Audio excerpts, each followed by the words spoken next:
दो पहलवानों की टक्कर। बनारस के अखाड़ों में दो नाम सबसे ज्यादा मशहूर थे, वीरू पहलवान और भैरव पहलवान। दोनों ही ताकतवर, फुर्तीले और गुरुओं के प्रिय शिष्य थे। लेकिन दोनों के बीच एक अजीब सी दुश्मनी थी जो किसी को समझ नहीं आती थी। हर साल दशहरे के मेले में बड़ी कुश्ती होती थी, जिसे देखने के लिए दूर दूर से लोग आते थे। इस साल की कुश्ती सबसे खास थी क्योंकि पहली बार वीरू और भैरव आमने सामने थे।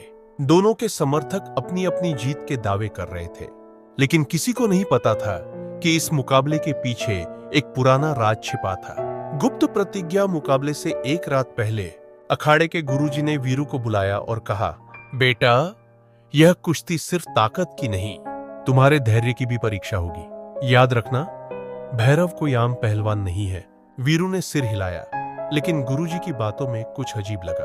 उधर भैरव भी अपने तंबू में गहरे सोच में था। उसके पास एक पुरानी तस्वीर थी जिसमें वह और वीरू छोटे बच्चों की तरह एक ही अखाड़े में कसरत कर रहे थे। उसकी आंखों में आंसू थे।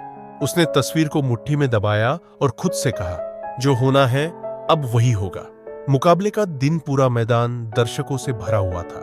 जब दोनों पहलवान अखाड़े में उतरे तो शंख बज उठा। कुश्ती शुरू हुई और दोनों ने एक दूसरे पर जबरदस्त वार किए। लोग दांतों तले उंगलियां दबा रहे थे। वीरू और भैरव दोनों को एक दूसरे की कमजोरी और ताकत पता थी, लेकिन कोई हार मानने को तैयार नहीं था। तभी अचानक भैरव ने एक ऐसा दांव चला जो वीरू को चौंका गया। वीरू गिरने ही वाला था कि उसने अपनी पूरी ताकत लगाकर खुद को संभाल लिया और भैरव को मात देने के लिए दांव उलट दिया। भैरव जमीन पर गिर गया,